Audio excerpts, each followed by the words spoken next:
Hi friends, మార్చి 7, 2024 గురువారం నాటి news పేపర్లో ముఖ్యమైన కరెంట్ అఫైర్స్ ఉన్నాయి. ఒకసారి గమనించండి. హైకోర్టు సాక్షిగా సర్కారు అబద్ధాలు అని చెప్పి ఒక ఆర్టికల్ రాయడం జరిగింది. ఆంధ్రప్రదేశ్ హైకోర్టు గురించి తెలుసుకున్నట్లయితే ఆంధ్రప్రదేశ్ హైకోర్టు 2014 ఆంధ్రప్రదేశ్ పునర్వ్యవస్థీకరణ చట్టం ప్రకారం 2019 జనవరి 1న ఏర్పడింది. ఆంధ్రప్రదేశ్ హైకోర్టు ఎప్పుడు ఏర్పడింది అని అడుగుతాడు. 2019 జనవరి 1. ఆంధ్రప్రదేశ్ హైకోర్టు మొట్టమొదటి ప్రధాన న్యాయమూర్తి ఎవరనంటే సి ప్రవీణ్ కుమార్ తాత్కాలిక ప్రధాన న్యాయమూర్తిగా పనిచేయడం జరిగింది. ప్రస్తుతం ఉన్నటువంటి ఆంధ్రప్రదేశ్ హైకోర్టు ప్రధాన న్యాయమూర్తి ఎవరు అనంటే ధీరజ్ సింగ్ ఠాకూర్. ఆంధ్రప్రదేశ్ హైకోర్టులో ఎంతమంది న్యాయమూర్తులు ఉన్నారంటే 37 మంది ఉన్నారు. ప్రధాన న్యాయమూర్తితో కలిపి 37 మంది. వాళ్ళ యొక్క పదవీకాలం 62 సంవత్సరాలు వయసు వచ్చేంత వరకు వాళ్ళ యొక్క పదవీకాలం ఉంటుంది. హైకోర్టు యొక్క ఆర్టికల్ ఎంత అని అంటే 214. భారత రాజ్యాంగంలో 214వ ఆర్టికల్ హైకోర్టు గురించి తెలుపుతుంది. ఘనంగా సంగీత నాటక అకాడమీ అవార్డులు ప్రదానం అని చెప్పి ఒక ఆర్టికల్ రాయడం జరిగింది. రాష్ట్రపతి ద్రౌపది ముర్ము చేతుల మీదుగా అందజేయడం జరిగింది. మొత్తం వివిధ రంగాల్లో సేవలు అందించినటువంటి విశేష సేవలు అందించినటువంటి వారి 94 మంది కళాకారులకు రాష్ట్రపతి ద్రౌపది ముర్ము 2002-2023 గాను కేంద్ర సంగీత నాటక అకాడమీ అవార్డులను అందజేయడం జరిగింది. గుర్తుపెట్టుకోండి, ఎంతమందికి అని అడుగుతాడు, ఏ సంవత్సరాలు అని కూడా అడుగుతాడు. 2022-2023 సంవత్సరాలకు గాను కేంద్ర సంగీత నాటక అకాడమీ అవార్డులను అందజేయడం జరిగింది. మరో 7 ప్రముఖ కళాకారులకు కూడా సంగీత నాటక అకాడమీ రత్నను అందజేయడం జరిగింది. గుర్తుపెట్టుకోండి, ఎంతమందికి సంగీత నాటక అకాడమీ రత్న అవార్డును అందించారు అని అడుగుతాడు. మొత్తం 94 మంది. వాళ్ళు కాకుండా 7 సంగీత నాటక అకాడమీ రత్న అవార్డులను అందించడం జరిగింది. ఎక్కడ ఇచ్చారనంటే ఢిల్లీలోని విజ్ఞాన్ భవన్లోని ఈ పురస్కారాలు అందించడం జరిగింది.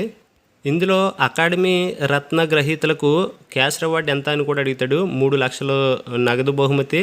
అకాడమీ రత్న అవార్డులు గ్రహించినటువంటి వాళ్ళకి నగదు రూపంలో నగదు బహుమతి ఎంత అంటే 3 లక్షలు. దానితో పాటు అకాడమీ అవార్డులు విజేతలకు ఏమిచ్చారనంటే నగదు బహుమతి ₹1,00,000.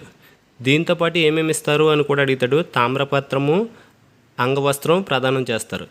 ఇవి వెరీ ఇంపార్టెంట్. ఇవి ఇందులో కూచిపూడి నాట్యాచారులు రాధారెడ్డి దంపతులు సంయుక్తంగా అకాడమీ రత్న పురస్కారాన్ని అందుకున్నారు. పేర్లు గుర్తుపెట్టుకోండి. అకాడమీ రత్న అవార్డు ఎవరికి ఇచ్చారు అని అడుగుతాడు.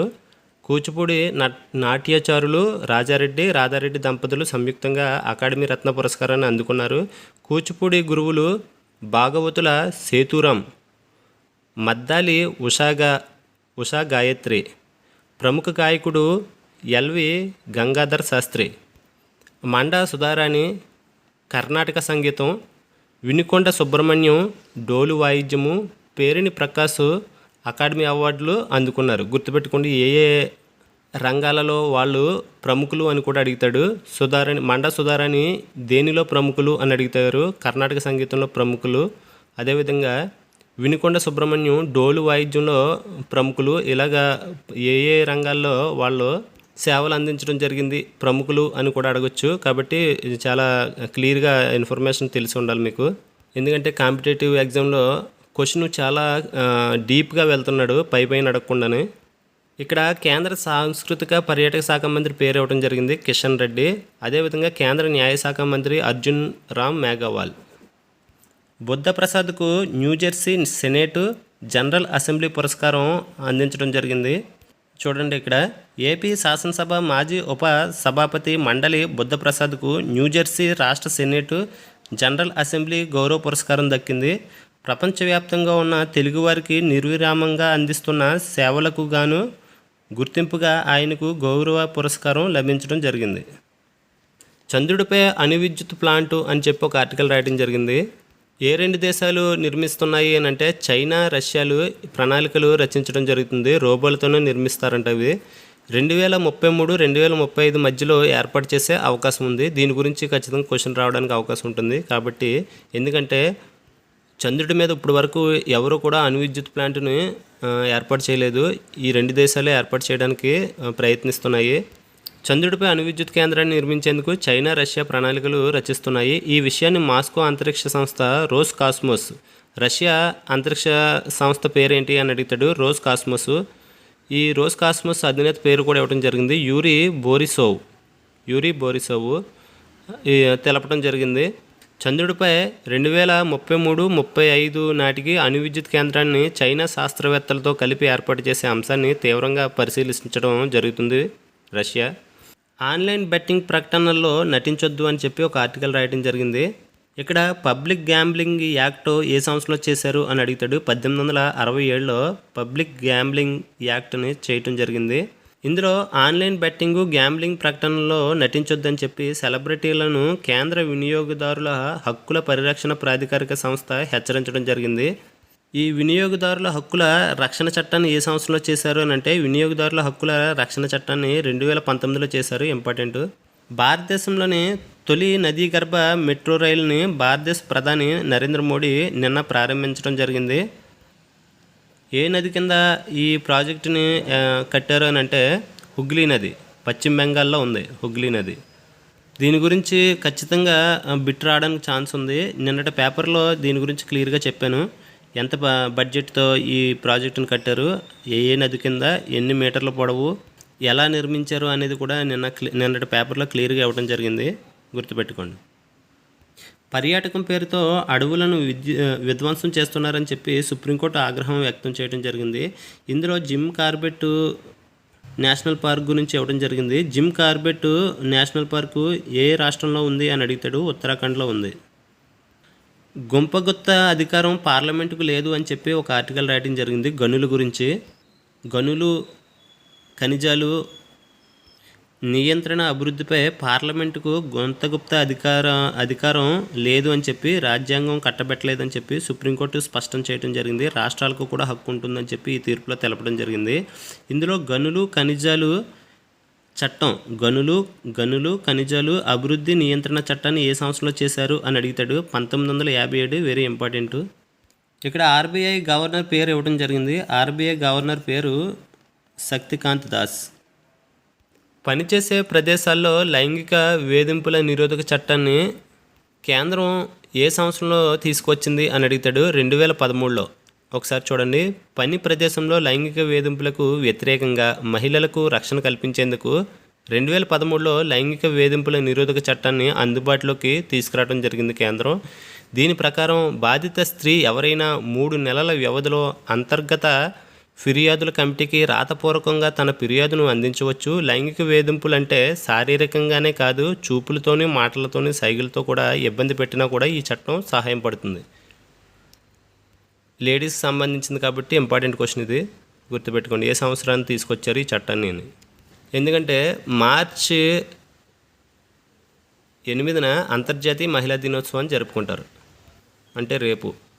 బొగ్గు వాయువుతో కాలుష్యానికి కోత అని చెప్పి ఒక ఆర్టికల్ రాయడం జరిగింది. ఇంపార్టెంట్ ఆర్టికల్ ఇది. భారతదేశం 30,700 కోట్ల టన్నుల బొగ్గు నిల్వలతో ప్రపంచంలో ఎన్నో స్థానంలో ఉంది అని అంటే 4వ స్థానంలో ఉంది.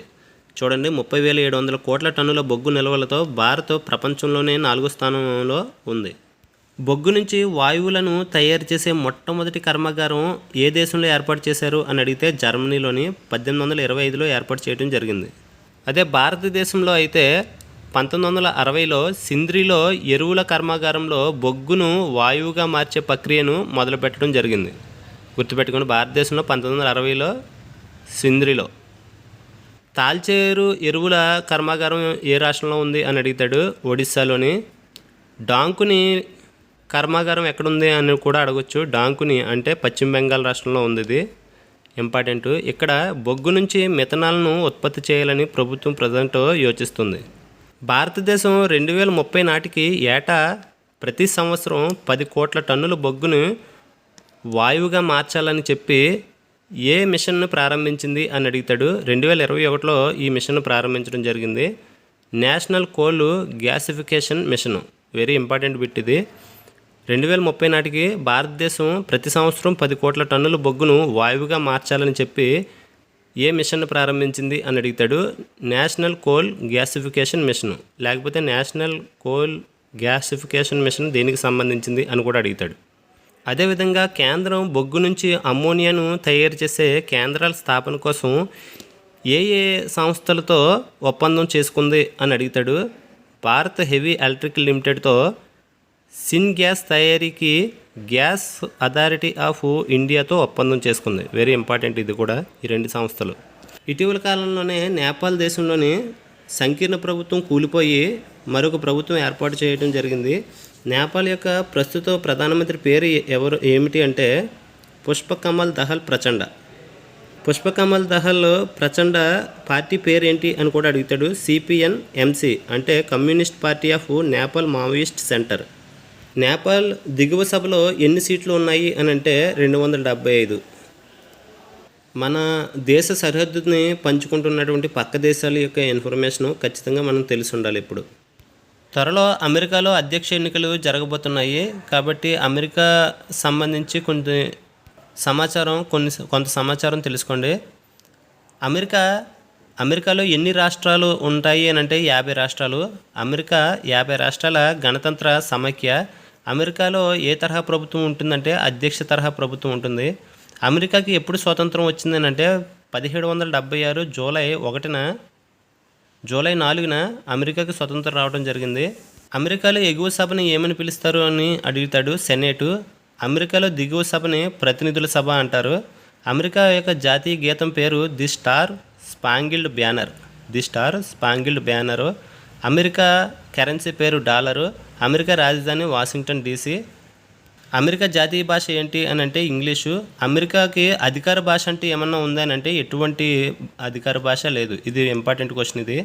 అమెరికా జాతీయ భాష ఇంగ్లీషు, అధికారిక భాష ఏంటి అని అంటే మాత్రం ఏమీ లేదు. ఛాంపియన్ క్రీడల విషయానికి వస్తే ప్రస్తుతం ఉమెన్స్ ప్రీమియర్ లీగ్ జరుగుతుంది. ఉమెన్స్ ప్రీమియర్ లీగ్ ఎన్నో ఎడిషన్ అంటే 2వ ఎడిషన్ ప్రస్తుతం జరిగేది. మొదటి ఎడిషన్లో ముంబై ఇండియన్స్ విజేతగా జరిగింది. ఉమెన్స్ ప్రీమియర్ లీగ్లో మొదటి ఎడిషన్లో ముంబై ఇండియన్స్ విజేతగా నిలిచింది. ప్రజెంట్ జరుగుతుంది 2వ ఎడిషను. ఈ 2వ ఎడిషన్లో ఎన్ని టీంలు పాల్గొంటున్నాయంటే 6.